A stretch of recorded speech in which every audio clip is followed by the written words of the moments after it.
Vamos a abrir nuestra Biblia en el último libro de la misma, por favor, que yo le he de recordar a alguno que otro, que no es la concordancia, sino es el libro de Apocalipsis, la revelación final de nuestro Señor Jesucristo. Apocalipsis, eso significa la expresión Apocalipsis, revelación.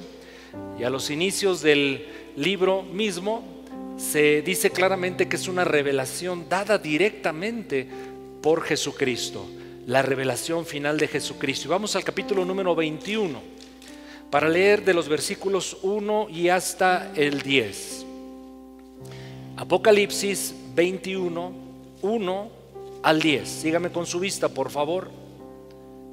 Vi un cielo nuevo y una tierra nueva, porque el primer cielo y la primera tierra pasaron y el mar ya no existía más. Y yo, Juan, vi la santa ciudad, la nueva Jerusalén, descender del cielo de Dios, dispuesta como una esposa ataviada para su marido. Y oí una gran voz del cielo que decía: He aquí el tabernáculo de Dios con los hombres, y Él morará con ellos, y ellos serán su pueblo, y Dios mismo estará con ellos como su Dios.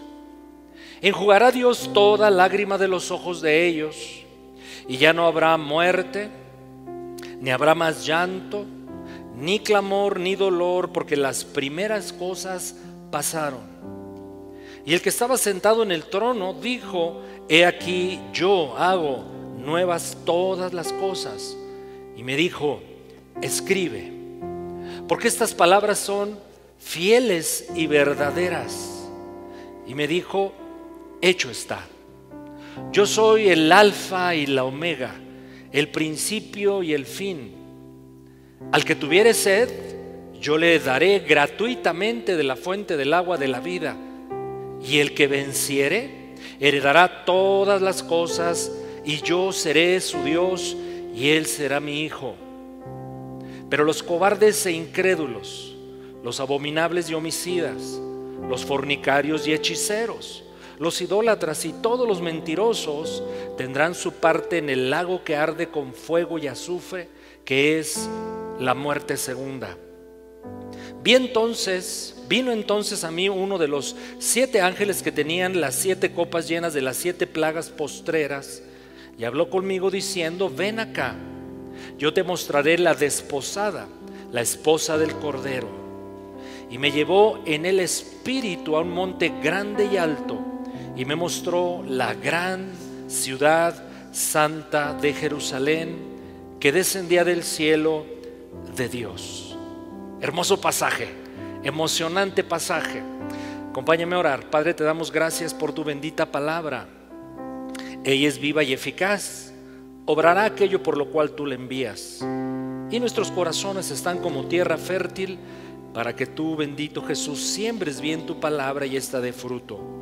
Espíritu Santo, ayúdanos a entender y aplicar en nuestras vidas. Y en lo personal, Señor Jesús, suplico de tu gracia. Oramos en el nombre de Jesús. Amén y amén. Leí una ilustración real, una historia real, en un autor que sigo mucho, por cierto, John Bevere o John Bevere. Y él dice en uno de sus libros, comparte la siguiente historia. La palabra eternidad, eternity en inglés, fue un graffiti que durante 35 años fue escrito numerosas veces con gis en las calles de Sydney, Australia. Lo escribió Arthur Stace, un ex soldado analfabeto, criminal, alcohólico, pero que fue alcanzado por Jesucristo y se convirtió al cristianismo a finales de los 40. Stace escuchó de un predicador la frase: ¿a dónde pasarás la eternidad?, citando Isaías 57:15 en su primera parte, que dice: porque así dijo el alto y sublime, el que habita la eternidad. El pastor que predicaba decía: eternidad, eternidad. Me gustaría poder gritar esta palabra a toda la gente en las calles de Sydney. Y Arthur Stace, durante muchos años, desde su conversión y hasta 1967, anduvo de noche por las calles de Sydney escribiendo la palabra eternity, eternidad, en las paredes, con la finalidad de llevar a los traducentes a reflexionar sobre el carácter efímero de la vida y el destino final de todos. Su identidad permaneció desconocida de este varón hasta el 56, cuando un periódico develó quién era él. Se estima que este varón, Stace, escribió la palabra más de 500,000 de veces. Después de su muerte, el graffiti Eternity siguió siendo noticia. Más recientemente, algunos grupos cristianos australianos han llevado a cabo campañas de evangelización cuya acción fue escribir Eternity, eternidad, al estilo de Stace en calles y caminos. Y como parte del programa de fuegos artificiales para celebrar el año 2000, el graffiti iluminó el puente de la bahía de Sydney, y ese mismo año también fue utilizado como un símbolo de las Olimpiadas en Sydney el año 2000. Mis hermanos, el tema de hoy es conducidos por lo eterno. Y robándome el título de un libro, guiados por la eternidad puede ser mejor. Guiados por la eternidad o conducidos por lo eterno. Pero, ¿qué es la eternidad y qué es lo eterno?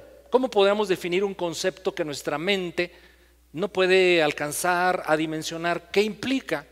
Tenemos esbozos, atisbos, vislumbres de lo que es la eternidad. Este pasaje, el capítulo 21, nos da una descripción, por cierto muy breve, pero que dispara mucha imaginación en forma positiva para tratar de apreciar lo que nos espera aquellos que por gracia hemos sido salvos por la obra de nuestro Señor Jesucristo.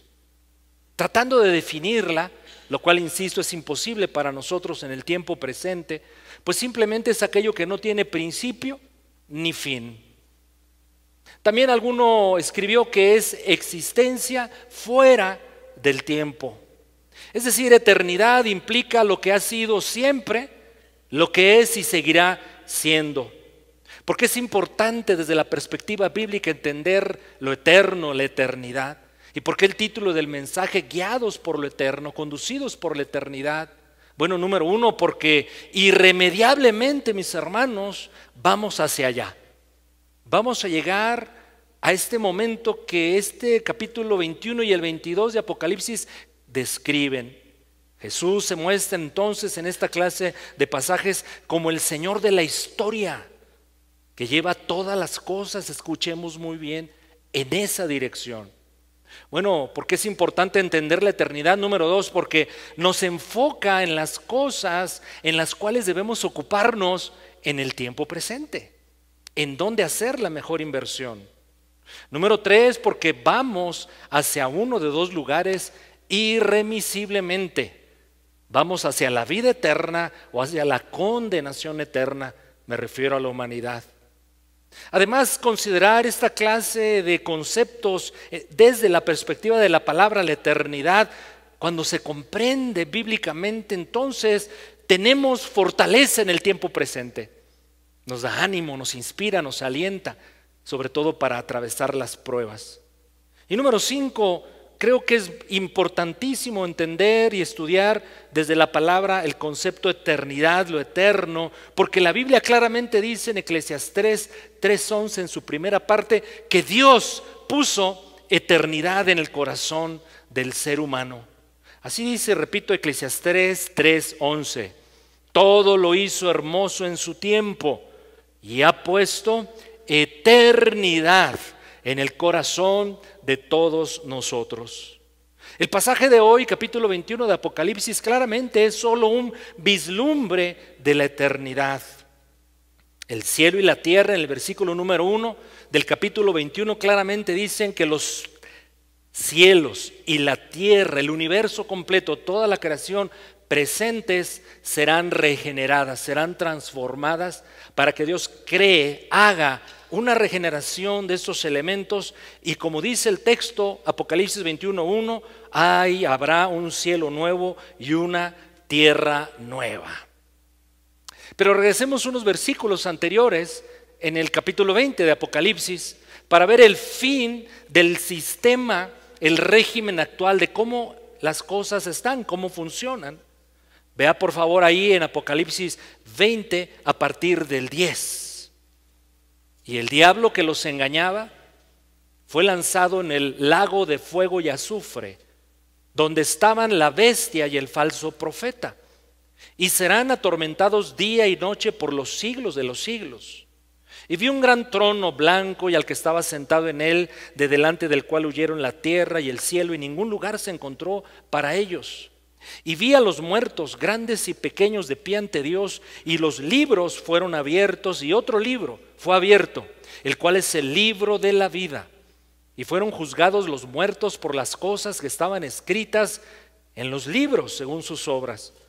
Y el mar entregó los muertos que había en él, y la muerte y el Hades entregaron los muertos que había en ellos, y fueron juzgados cada uno según sus obras. Y la muerte y el Hades fueron lanzados al lago de fuego. Esta es la muerte segunda. Y el que no se halló inscrito en el libro de la vida fue lanzado al lago de fuego. Justo cuando el Señor ha determinado en un tiempo futuro terminar con todas las cosas presentes que expresan su rebelión a Él, a su palabra, a sus propósitos, a su gracia y a su amor. Justo inmediatamente el apóstol Juan recibe una revelación de lo que él ahora hará en ese tiempo, que yo le estoy llamando en esta mañana eternidad, y que, insisto, claramente describe en el capítulo 21 y 22 del libro de Apocalipsis, aunque hay otros libros en la Escritura, como Ezequiel, como Daniel, algunos evangelios que nos dan atisbos, elementos, partes de lo que es este tiempo futuro. Pero tener puesta la vista en el cielo nuevo y la tierra nueva ejercerá una poderosa influencia en nuestras vidas actualmente. Nos hará considerar las cosas de este mundo caído como lo que realmente son. Nos hará darle el valor correcto a las cosas del hoy. Considerar lo que es el cielo, la tierra nueva, lo que nos depara el Señor en ese tiempo descrito en estos capítulos de Apocalipsis, traerá gozo, mis hermanos, traerá consuelo, sobre todo, repito, en las pruebas. Nos animará a servir al Señor en medio de aún dificultades, sabiendo que Él nos va a recompensar ahí justamente en eso que llamamos cielo, y la Biblia por supuesto lo menciona. Y allí, en ese lugar descrito, que en un momento comentaremos más cosas acerca de él, mis hermanos, ahí estará nuestra residencia por siempre. Allí estaremos por la eternidad. Son los lugares que Jesucristo prometió a sus discípulos, pero a toda la iglesia, que Él iría a preparar lugar en la casa del Padre. Sí, mis hermanos, hacia allá vamos. Hacia allá nos conduce el Señor. Es lo que enseñaron los profetas antiguos, pero los apóstoles también. Solo citemos a Pedro en su segunda carta, segunda de Pedro, capítulo 3, a partir del 9. Segunda de Pedro 3, a partir del 9 y en adelante, cita este apóstol justamente un aspecto de lo que hoy consideramos. Repito el pasaje, segunda de Pedro 3, 9 en adelante. El Señor no retarda su promesa. ¿Cuál es la promesa a la cual alude el apóstol en este texto? Su segunda venida. Sino que Él es, gracias a Dios que Dios tiene esta característica, que a veces los padres de familia no la desarrollamos como debiéramos. Él es paciente. Paciente. ¿Para quién? Para con nosotros. Ahora observe un detalle en este versículo. Ese nosotros está incluido Pedro, la iglesia, y en ese nosotros toda la humanidad. No queriendo que ninguno perezca, esa es la voluntad del Señor. Lamentablemente la Biblia revela que muchos iban a hacerlo. Pero Dios quiere más bien que todos procedan al arrepentimiento. Esa es la voluntad de Dios. Por falta de tiempo no voy al pasaje, pero Hechos 17, en la parte final de ese capítulo de Hechos 17, el apóstol Pablo, predicando a la iglesia o mejor dicho, a los atenienses, y después ahí se fundaría una iglesia, está diciendo que es una orden de Dios. No solamente es una invitación, es un mandato del Señor a la humanidad que se arrepientan. Porque a veces presentamos el planteamiento o hacemos el planteamiento del arrepentimiento a quienes estamos compartiendo las buenas nuevas del Evangelio como algo opcional. Y lo es desde el punto de vista del ejercicio de la libertad para decidir que tenemos todos los hombres. Pero no es una propuesta del Señor, no solo es una invitación del Señor, es una orden del Todopoderoso a la humanidad diciendo que se arrepientan de su condición actual para volverse a Dios.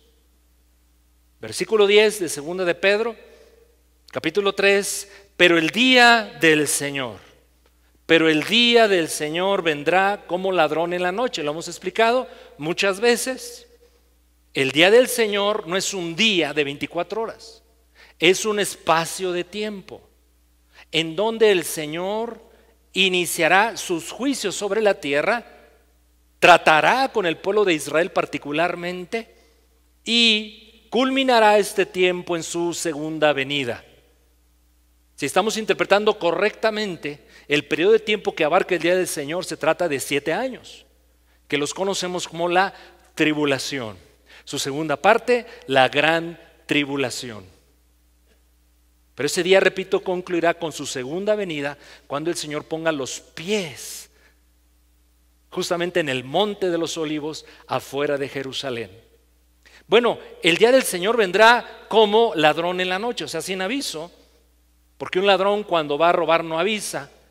Pero también el apóstol Pablo nos dice en diferentes cartas que nosotros no vivimos en la noche, vivimos de día.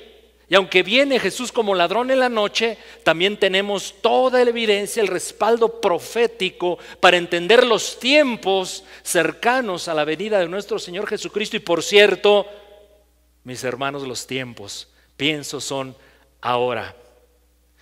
El día del Señor vendrá como ladrón en la noche, en el cual, en ese día, los cielos pasarán con grande estruendo y los elementos ardiendo serán deshechos, y la tierra y las obras que en ella hay serán quemadas.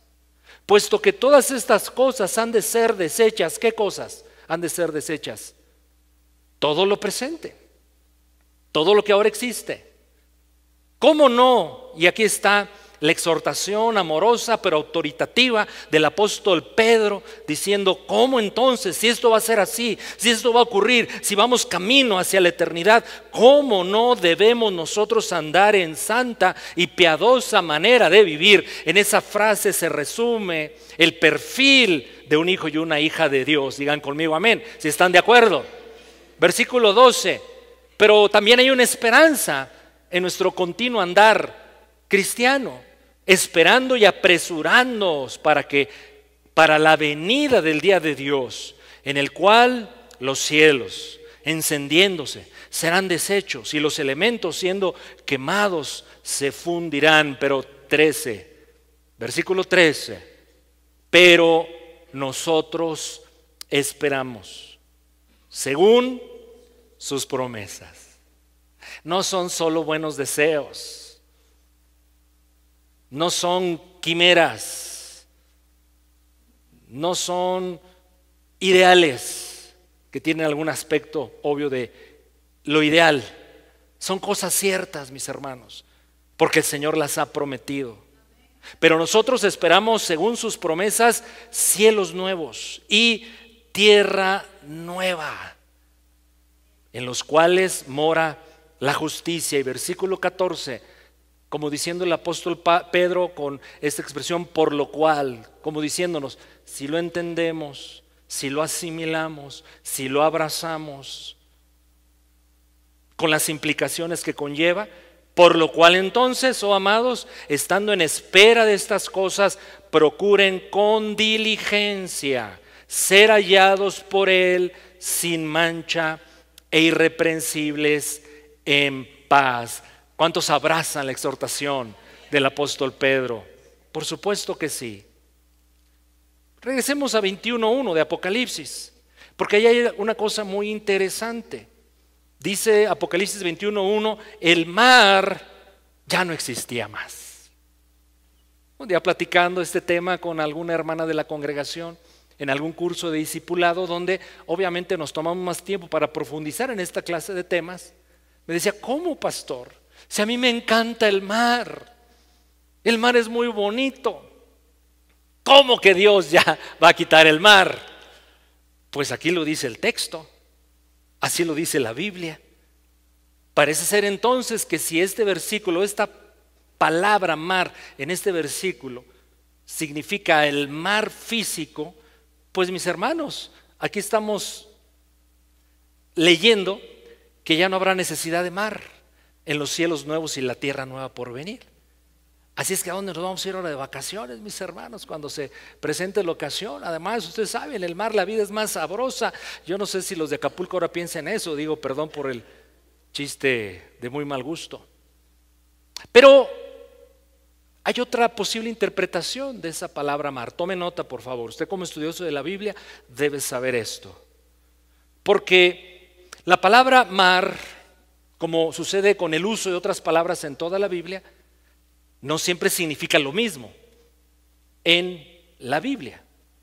Hay expresiones que tienen significados diferentes según el contexto en el cual sea usada esa palabra. Por ejemplo, mar en Apocalipsis 13:1, miren cómo asocia algunas cosas a esa expresión mar. Apocalipsis 13:1. Me paré sobre la arena, dice el apóstol Juan. Acuérdense que Juan está en una visión o en visiones, revelaciones, e incluso dice que él subió en cierta forma al cielo.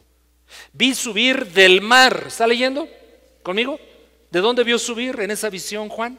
Del mar, del mar. ¿Qué vio subir? Una bestia.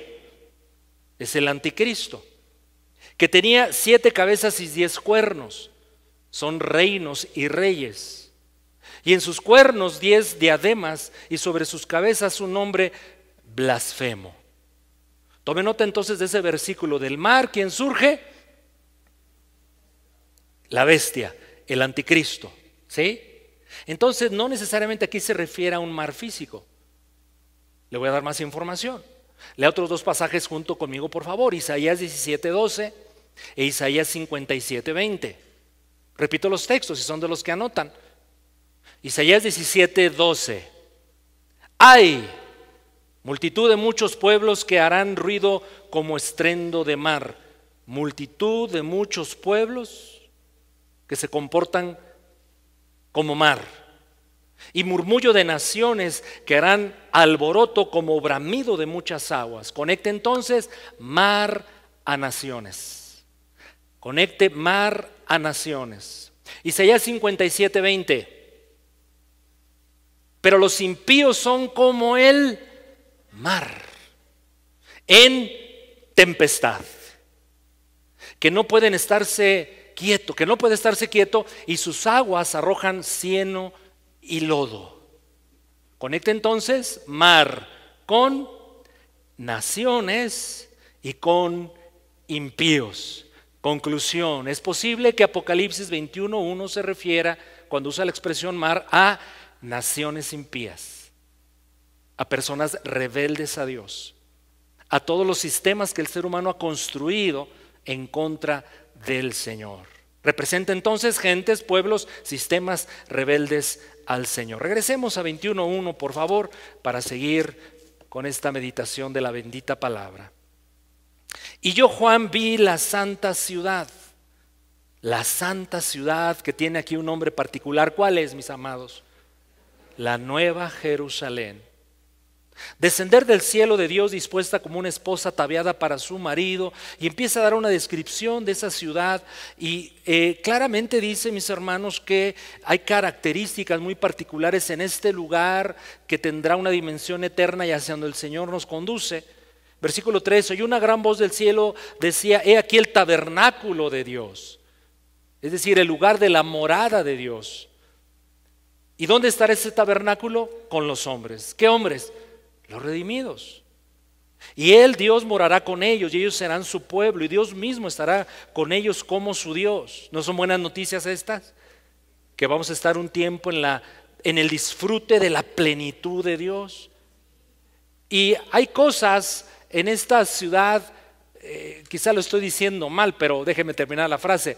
Existen cosas en esta ciudad que no habrán, que no existirán. Versículo 4, porque Dios enjugará toda lágrima de los ojos de ellos, ya no habrá lágrimas.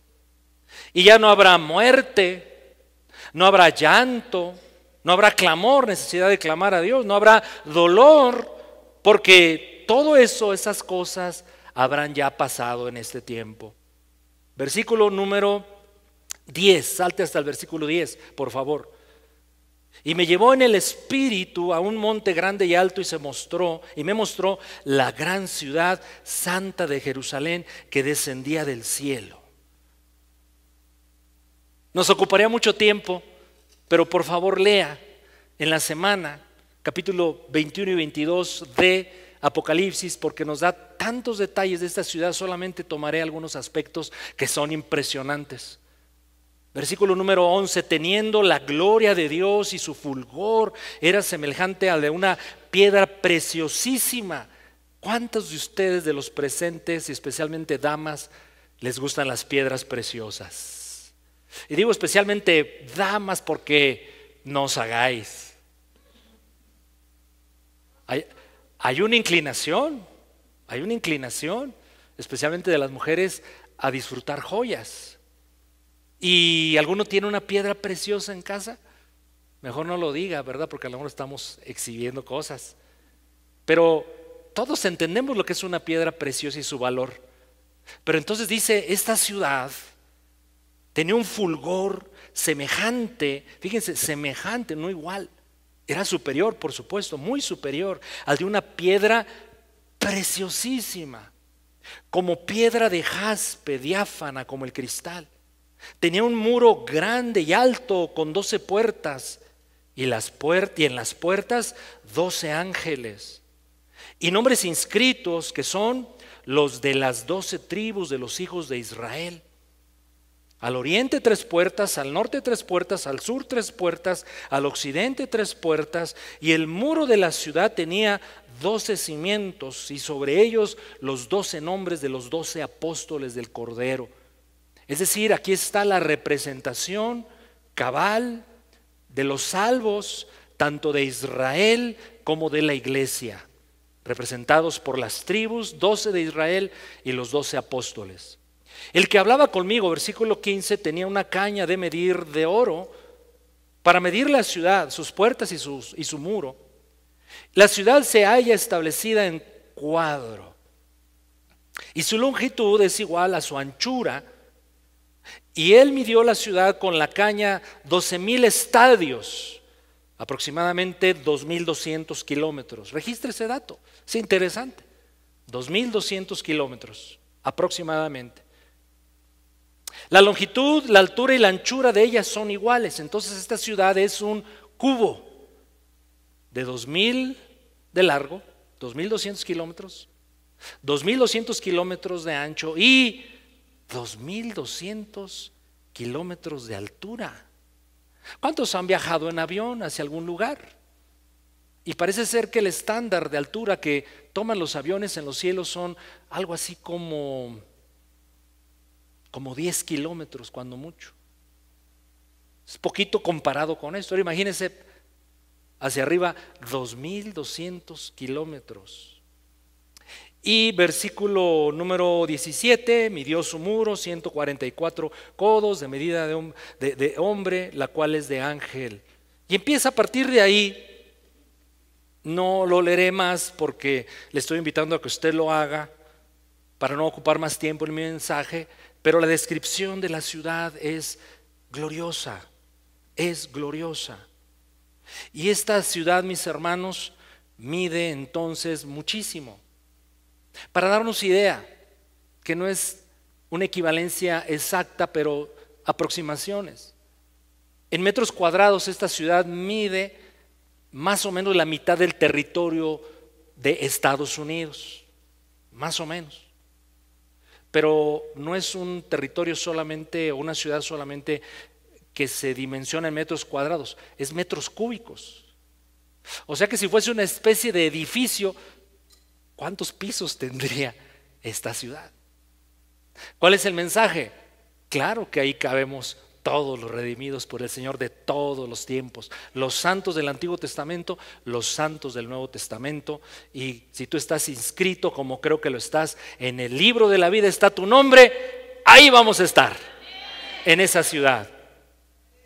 Y esta ciudad, mis hermanos, es aludida en muchas otras partes de la Escritura. Su revelación en el libro de Apocalipsis no es novedosa. Tantos escritores ya han aludido a ella, pero solo le doy como un ejemplo Hebreos 11, 8 al 10. Hebreos 11, 8 al 10. Porque aquí se nos habla de Abraham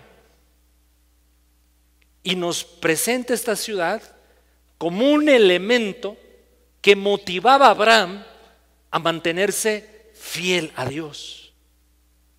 Hebreos 11, 8. Por la fe Abraham, siendo llamado, obedeció para salir al lugar que había de recibir como herencia, y salió sin saber a dónde iba. Y se refiere a la tierra que ahora conocemos como Palestina. Versículo 11, por la fe Abraham habitó como extranjero en la tierra prometida, como en tierra ajena, morando en tiendas con Isaac su hijo y Jacob su nieto, coherederos de la misma promesa. Ahora, ¿qué motivaba, según este versículo, por supuesto, entre otras cosas, a Abraham para oír y seguir obedecer con fe el llamado de Dios? Versículo 10, porque esperaba Abraham la ciudad que tiene fundamentos, cuyo arquitecto y constructor es Dios. Y este es un objetivo de mi mensaje en esta mañana, que recibamos el impacto de las características de esta ciudad y de estos cielos y tierras nuevas, como lo recibió seguramente Abraham. Y eso nos motive, nos sustente, nos anime, nos compromete incluso. Pero regresando al 21 de Apocalipsis, vemos que ahí hay cierta clase de habitantes y también personas que no estarán ahí. Versículo número 6 y 7, Apocalipsis 21, y me dijo, hecho está. Estas son palabras de nuestro Señor Jesucristo. Dalo por hecho. Está establecido, decretado, así será. Hecho está. ¿Por qué? Porque yo soy el alfa y el omega, el principio y el fin. Es decir, todas las cosas, mis hermanos, comienzan y existen en y para nuestro Señor Jesucristo. Alfa y omega, la primera y última letra del alfabeto griego. Repito, con Él, con Jesús, inician y concluyen todas las cosas. Pero ¿quiénes habitan en esa ciudad? Al que tuviere sed, al que tuviere sed. Esa es una característica de quién llegar a esa ciudad. Al que tuviere sed, yo le daré gratuitamente de la fuente del agua de la vida. Al que tenga sed. Es decir, los que han respondido al llamado de nuestro Señor Jesucristo. Tienen sed de Dios, tienen sed de un agua que ninguna clase de agua en esta tierra les satisface, porque tienen sed de Dios. Y para beber de esa agua, el que tiene sed tiene que ir a la única fuente, que es nuestro Señor Jesucristo. Así lo dice Juan 7:37. Leamos ese texto, por favor. Juan 7:37. En el último y gran día de la fiesta, que es la fiesta de los tabernáculos, Jesús se puso en pie y alzó la voz diciendo, si alguno tiene sed, si alguno tiene sed, si alguno está insatisfecho y no encuentra más satisfacción más que en Dios, a ese le llamo, venga a mí y beba. Solo Jesús satisface las necesidades más profundas del corazón humano, hermanos y hermanas. Solo Él, no hay otra fuente. Así es que cuando dice Apocalipsis 21:1, ¿quién estará ahí en esa ciudad? El que tiene sed de Dios. El que tiene, eso lo digo yo, hambre del Señor. Es decir, ver en Dios la única y suficiente fuente de satisfacción de las necesidades más profundas y trascendentes, como son la salvación y el anhelo, mis hermanos, que todos tenemos de hacer que esta vida valga para los propósitos de Dios. ¿Está de acuerdo conmigo con este último planteamiento? El versículo número 7 de 21 de Apocalipsis dice, otra característica del habitante de esa ciudad. El que venciere, heredará todas las cosas, y yo seré su Dios, y él será mi hijo. Sí, entonces, el que tiene sed de la salvación dada por Jesucristo, pero el vencedor, ¿quién es el vencedor? Para vencer se asume que previamente hay una guerra, una batalla, una lucha, un conflicto que se encara, se asume, se pelea y con la gracia de Dios se puede vencer. El vencedor, pues, significa aquel que peleó y ganó. Se refiere obviamente a los que son fieles al Señor en sus frutos, en su integridad. En la tentación, rechazo, fue vencedor. En el llamado a ser fiel, se mantuvo, fue vencedor. En el servicio, usó sus dones, sus recursos dados por Dios, fue vencedor. En los capítulos 2 y 3 de Apocalipsis registra estos capítulos el mensaje de Jesucristo a 7 iglesias. Estas 7 iglesias son la representación de toda la iglesia universal de todos los tiempos. Y si usted ha leído con detenimiento los 7 mensajes a cada una de estas 7 iglesias, identificará que hay un formato en cada mensaje similar el uno al otro, donde al menos contiene un elogio a cada iglesia. Hey, iglesia amada de Esmirna, de Filadelfia, etcétera, te felicito, estás haciendo bien estas cosas, sigue adelante. Pero también, excepto en 2, hay un llamado al arrepentimiento. Hey, iglesia, pero tengo esto contra ti, por ejemplo, que has dejado tu primer amor, como le dice la iglesia de Éfeso. Pero cuando termina Jesús de dar cada uno de estos mensajes a cada una de estas 7 iglesias, siempre lo hace con una promesa para una persona con un perfil determinado a quien llama vencedor. Y por eso dice, y al que venciere le daré estas cosas. Es el vencedor al cual alude Apocalipsis 21, refiriéndose al habitante de la santa ciudad, la nueva Jerusalén que viene del cielo. Solamente leámoslo de corrido, cada una de estas expresiones, promesas del Señor en Apocalipsis capítulo 2 y capítulo 3. Le doy los textos, vámonos poniendo en pantalla y solo leerlos. Apocalipsis 2:7. El que tiene oídos, ¿cuántos de los presentes tenemos oídos? Bueno, al menos orejas, pues. Se refiere al oído espiritual. El oído espiritual. El que tiene oídos, oye lo que el Espíritu dice a las iglesias. ¿Cómo comienza la frase? Dígalo en voz alta. Otra vez. Otra vez. Al que venciere. Al que venciere. Le daré a comer del árbol de la vida, es la vida eterna, el cual está en medio del paraíso de Dios. Apocalipsis 2:7. Apocalipsis 2:11. El que tiene oído, oiga lo que el Espíritu dice a las iglesias. Repite la expresión. El que venciere no sufrirá daño de la segunda muerte. Ahorita explico qué es eso. Segunda muerte. Apocalipsis 2:17.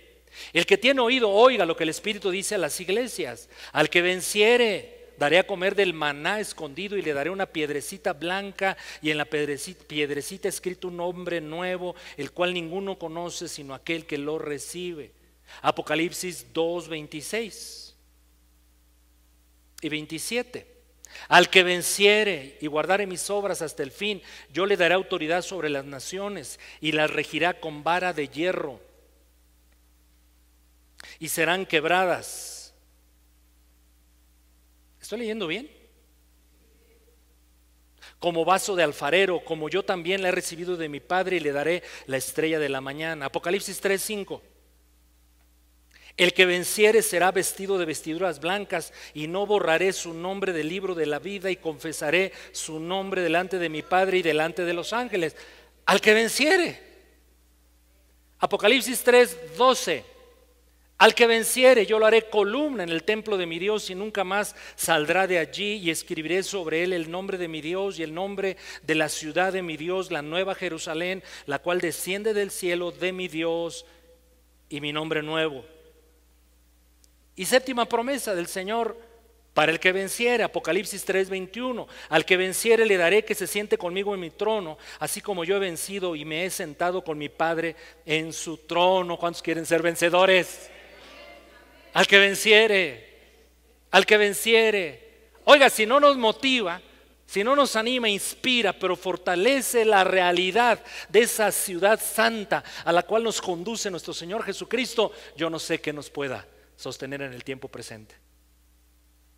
Pero gracias a Dios, mis hermanos, que lo tenemos en la palabra del Señor. Y yo tengo una frase, seguro la pesqué por ahí de algún lugar, no sé de quién, pero si Dios lo dice, yo lo creo. Y si yo lo creo, Dios lo hace. Y si Dios me llama vencedor, lo soy, con su espíritu, su palabra, su gracia. No están muy convencidos esta mañana todavía algunos. Sí, mira, voltea al que está a tu lado. No sé cómo lo califiques, no sé cómo lo describas, pero estás sentado al lado de un vencedor, de una vencedora, por la fortaleza que viene del Espíritu y de la palabra y de la gracia. Al que venciere. Regresemos a Apocalipsis 21 para ir concluyendo. Así es que cita estos dos versículos 2 y 7, hay pasajes que aluden a otras características, pero estos dos creo que son suficientes para entender claramente quiénes habitarán la santa ciudad. Número 1, al que tiene sed de la salvación de Dios. Número 2, al que siendo salvo se sostiene firme, valiente en las pruebas, en las tentaciones y en su servicio al Señor. Y ese es vencedor. Pero el versículo 8 cambia de tono y claramente describe el pasaje los que no estarán en la ciudad. Gracias al Señor que tenemos la información.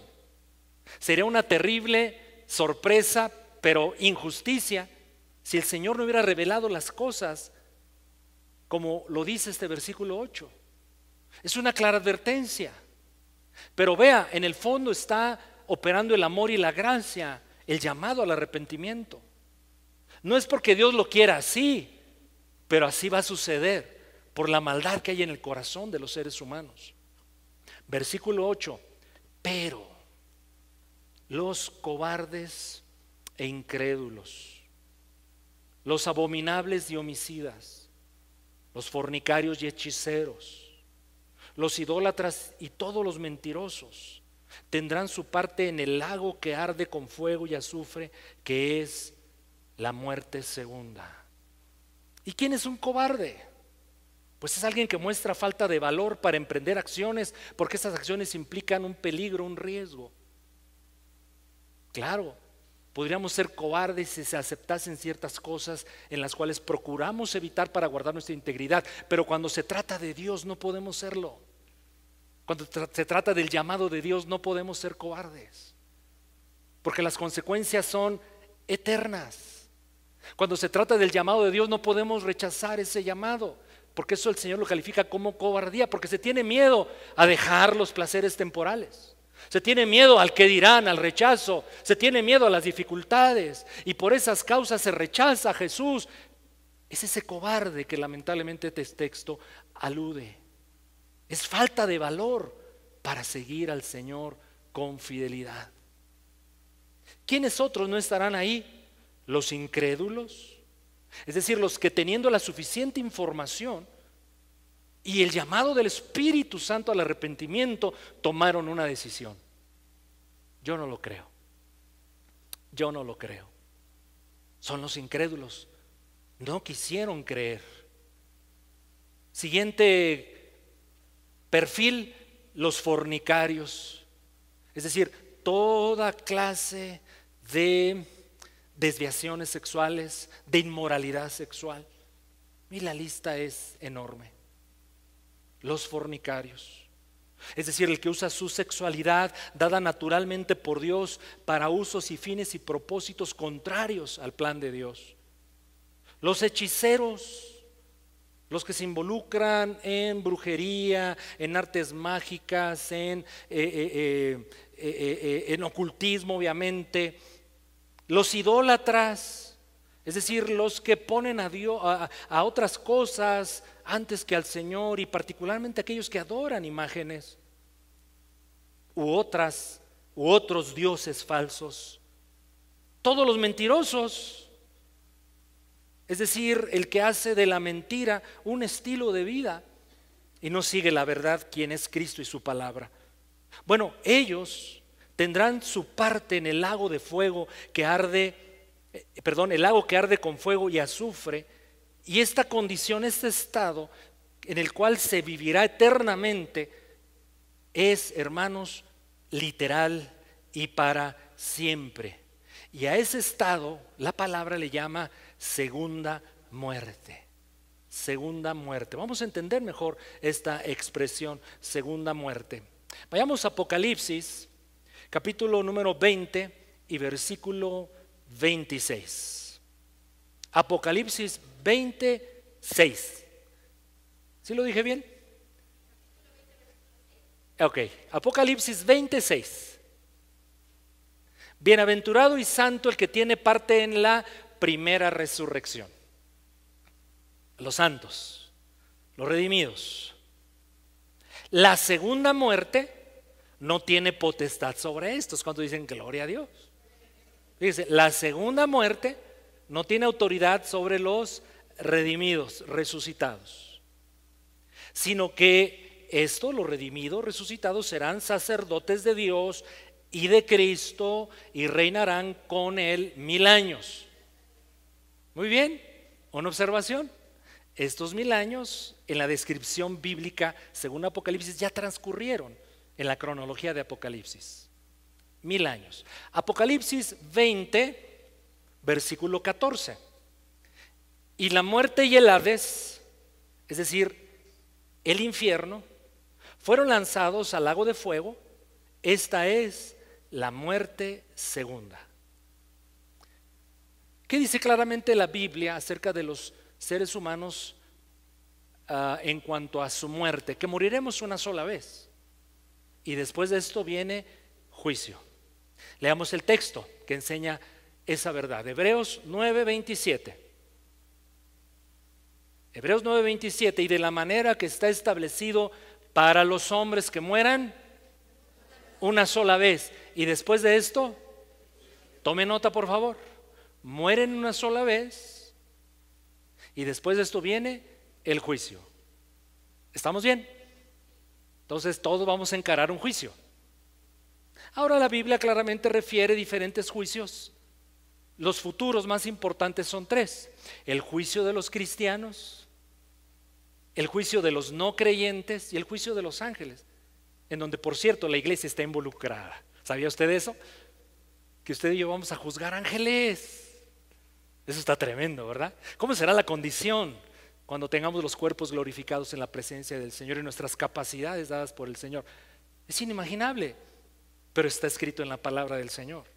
Bueno, el juicio de los creyentes le llamamos tribunal de Cristo, que básicamente no es para condenación, porque ya fuimos rescatados de la ira de Dios, salvos por gracia, por la eternidad, y recibimos recompensas. Diga conmigo en voz alta, recompensas. El tribunal de Cristo para los creyentes se trata de un juicio, una evaluación para recibir recompensas. ¿Estamos bien? ¿Cuánto les interesa esa recompensa? Miren, muchas de las cosas que hacemos en esta vida es porque estamos buscando ciertas recompensas de alguna índole. Una satisfacción personal, un asunto económico, una propiedad, un viaje satisfactorio, en fin, muchas cosas ocupan nuestro tiempo porque sabemos que de ellas obtendríamos algo bueno y dedicamos en ello tanto esfuerzo. Pero si la recompensa viene del Señor, mis hermanos, si hemos aludido a algunas en cuanto al que venciere, yo quiero esas recompensas. ¿Usted las quiere también? Sí, pues déjeme decirlo en muy buen español, pues echémosle más ganas, mis hermanos. Punto. Hagamos más tesoros. ¿En dónde? En el cielo. Esas son las recompensas. Esas son las recompensas. Y eso se dará en un momento, en un día que la Biblia describe, y eso es en el cielo, tribunal de Cristo. Pero hay un segundo juicio importante, es el juicio de los que rechazan al Señor, los que rechazan a Dios. Y este juicio se conoce como el juicio del gran trono blanco. Y ese juicio, o lo que resulte de ese juicio, se le llama la muerte segunda. Hemos leído en Hebreos que los hombres mueren una sola vez. ¿Sí estamos bien? Pero aquí alude a una segunda muerte. Sí se refiere a la condenación eterna. Yo no quiero estar ahí en la muerte segunda. Y por cierto, no me lo tome a petulancia, a soberbia. Es solamente creer lo que Dios dice acerca de sus servidores y usted. Ahí estaremos, mis hermanos.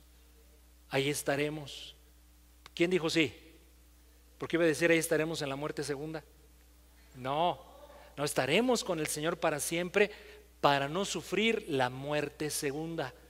La muerte segunda es el estado que tendrán las personas que rechazan a Jesucristo en la vida presente. Y mire la compañía de los que están ahí en ese lago de fuego que implica la muerte segunda.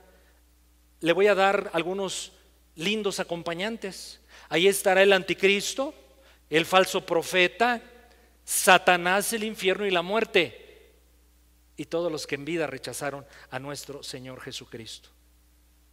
Aquellos que durante su vida mostraron aborrecer a Dios.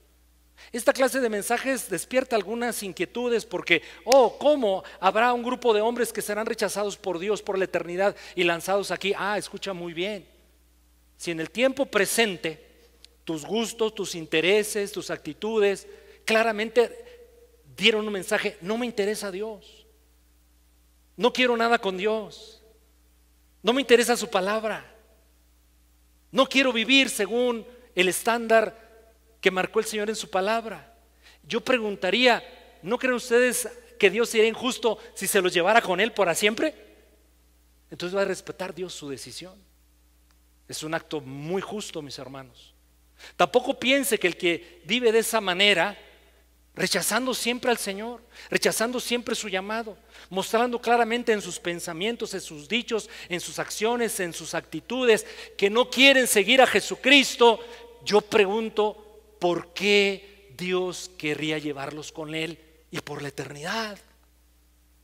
Las implicaciones son muy serias y son muy graves, pero la revelación de la Escritura claramente muestra cosas justas que el Señor hará. Conclusión, mis queridos hermanos, querida iglesia, nos dirigimos irremediablemente a dos lugares: a la vida eterna, a los cielos nuevos, la tierra nueva, a la santa ciudad, para ser habitantes de ella, o nos dirigimos irremediablemente hacia el lago de fuego, que es la muerte segunda. ¿Qué escogemos? ¿Qué escogemos? Yo quiero ser vencedor. Yo quiero ser vencedor. Y yo quiero no solamente el día de mi salvación, un 19 de septiembre de 1987, sábado, más o menos a las 7 de la noche, en la calle de Allende Sur, 1200 algo, 1208, en la casa de nuestros pastores.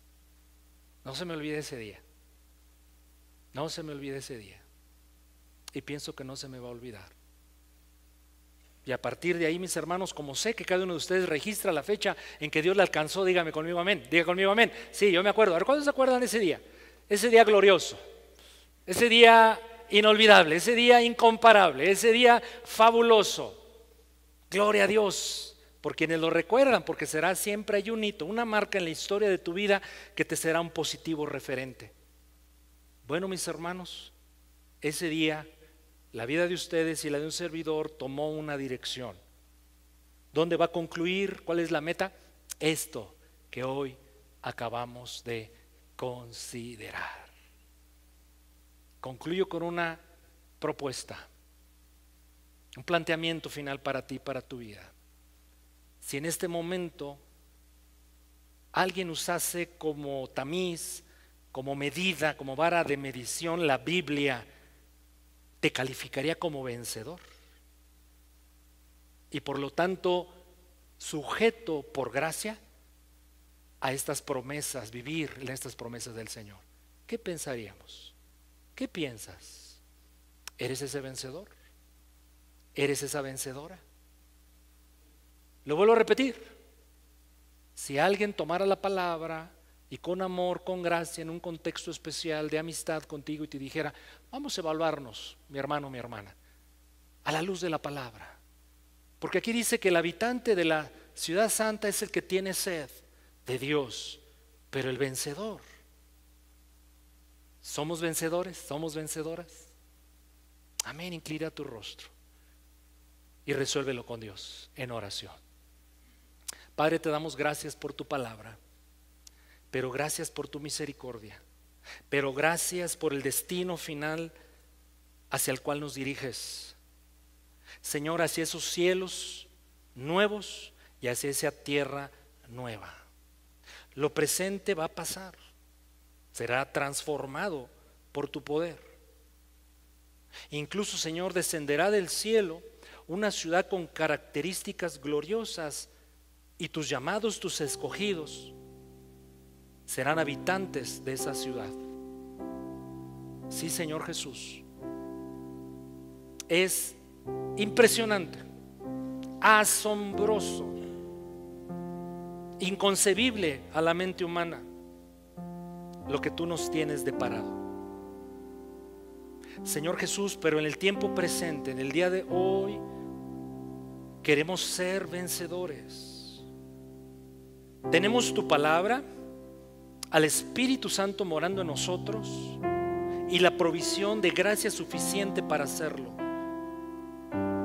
Basta encender el interruptor de nuestra voluntad, la voluntad propia, para permitir que fluyan esos recursos, el Espíritu, la palabra, la gracia, para ser vencedores, para ser conquistadores.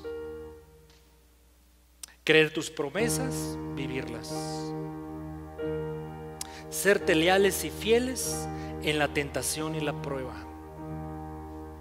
Serte fieles y leales en el servicio. Porque nos has dado dones, Señor, y muchos los hemos guardado. Y justificamos esa postura. Argumentamos cosas como cansancio, como muchas ocupaciones, como falta de oportunidad, en fin, cada quien. Pero, Señor, queremos serte fieles, porque, Señor, de ello depende la recompensa. Sí, la salvación es por gracia. La recompensa implica mi participación. Sirva pues, Señor, la meditación de este texto de la Biblia, Apocalipsis 21, para ser animados, renovados, fortalecidos, recibir fuerza, inspiración, corrección para el que la requiera. Sí, Señor, usa tu bendita palabra. Haz la obra, Espíritu Santo, entre nosotros. Oramos en el nombre de Jesús. Ponte sobre tus pies, pero sigamos orando y adorando por un momento más. Sí, Señor Jesús.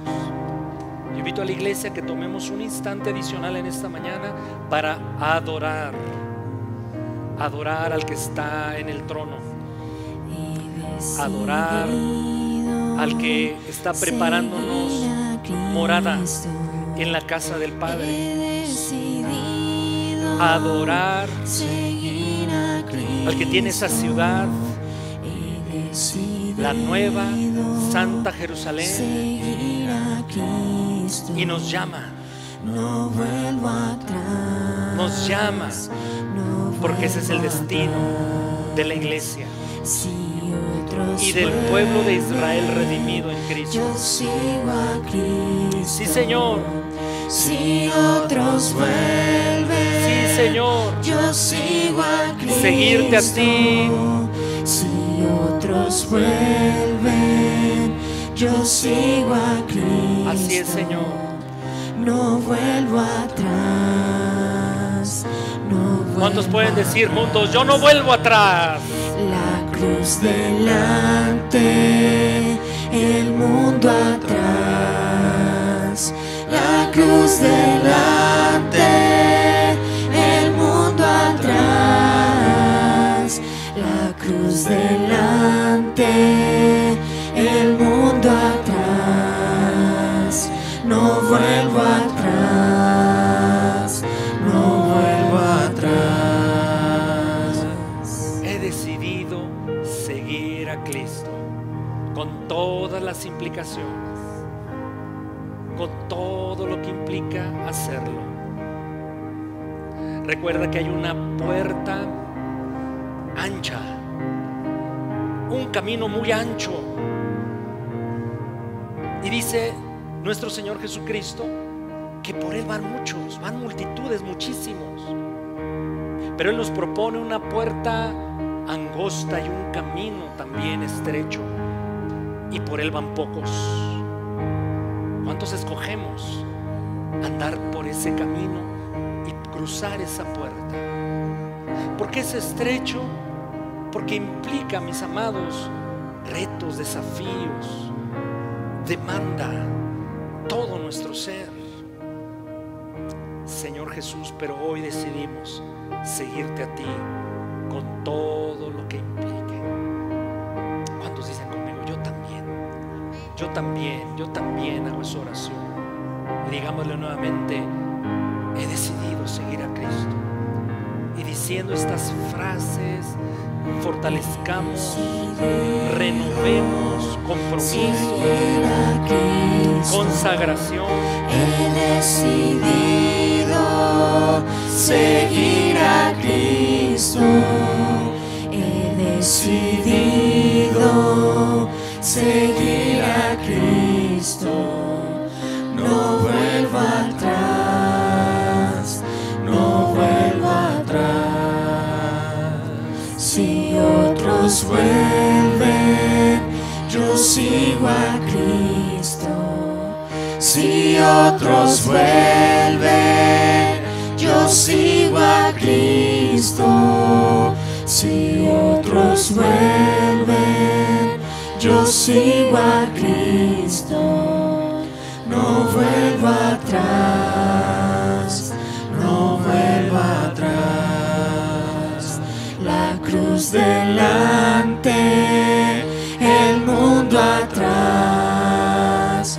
La cruz delante, el mundo atrás. La cruz delante, el mundo atrás. No vuelvo atrás, no vuelvo atrás. Quiero hacer una invitación, es un llamado. Aquel que en esta mañana pueda reconocer que tiene sed, que no ha sido saciada por nada, que ha buscado quizás en el placer de cualquier índole, pero es un placer terrenal, pasajero, temporal, que no viene de Dios, y se ha regodeado ahí y sin embargo dentro de su ser reconoce que no es lo que Dios quiere para él, para ella. Tú tienes sed de algo, y decirte en esta mañana que de lo que tienes sed en lo profundo de ti es de Dios. Invitarte a que en esta mañana finalmente tomes la decisión valiente, porque recuerda, los cobardes no estarán con el Señor sino en el lago de fuego. Que hoy te sobrepongas y digas: venzo esa cobardía y tomo la firme decisión de rendirme finalmente a Jesucristo, porque Él me está diciendo por su Espíritu y su palabra que si tengo sed, y la tengo, entonces venga Él, a Jesús, quien es el único que la sacia. Ahí en tu lugar levanta tu mano. Si mi alusión tiene que ver contigo, Si reconoces honestamente y desde delante de Dios, invito a la congregación que cerremos por un momento nuestros ojos, por consideración y respeto a quienes con humildad, pero siendo muy honestos, en esta mañana pueden levantar su mano, y solicito que levantes tu mano porque te quiero animar a que hagas un acto, que lo expreses, lo que está operando en tu corazón, en tu mente, lo expreses con un acto físico. Y además, para orar junto contigo, ahí en tu lugar levantes tu mano si tienes sed de Dios, pero de salvación, de tu salvación. Levanta tu mano y quiero orar contigo y digamos juntos: Señor Jesús, yo tengo sed de ti, pero de la salvación. Te ruego en esta mañana que perdones todos mis pecados, que me limpies con tu sangre preciosa de toda maldad. Te ruego, Señor, que me des el don de la salvación y la vida eterna y escribas mi nombre en tu libro de la vida. Lléname con tu Espíritu Santo en este momento, porque a partir de hoy quiero ser un valiente, no un cobarde. Quiero ser un vencedor, no un fracaso. Quiero vivir para tu gloria y tus propósitos, porque, Señor, quiero llegar ahí. Aquí está mi vida, Señor. Sáciala, sálvala. Pero también hago un segundo llamado al que en esta mañana reconoce que no es vencedor en los estándares de la palabra y pide la gracia de Dios para hacerlo. Ahí en nuestro lugar levantemos la mano. Yo soy el primero. Sí, Señor Jesús, yo quiero ser un vencedor delante de tus ojos. Yo quiero, Señor, ser vencedor, aquel que cree y por esa fe vive tus promesas. Quiero ser un vencedor, Señor, que le dice a la tentación y atractivos del mundo: no. Prefiero sufrir las consecuencias temporales, pero por causa de algo mejor y mayor, que es Cristo y la vida eterna. Quiero ser un vencedor, Señor. Quiero ser un vencedor por gracia y por la obra del Espíritu, tomar las decisiones correctas. Sí, Señor Jesús, te lo pido con todo mi corazón. ¿Y cuántos dicen conmigo? Amén.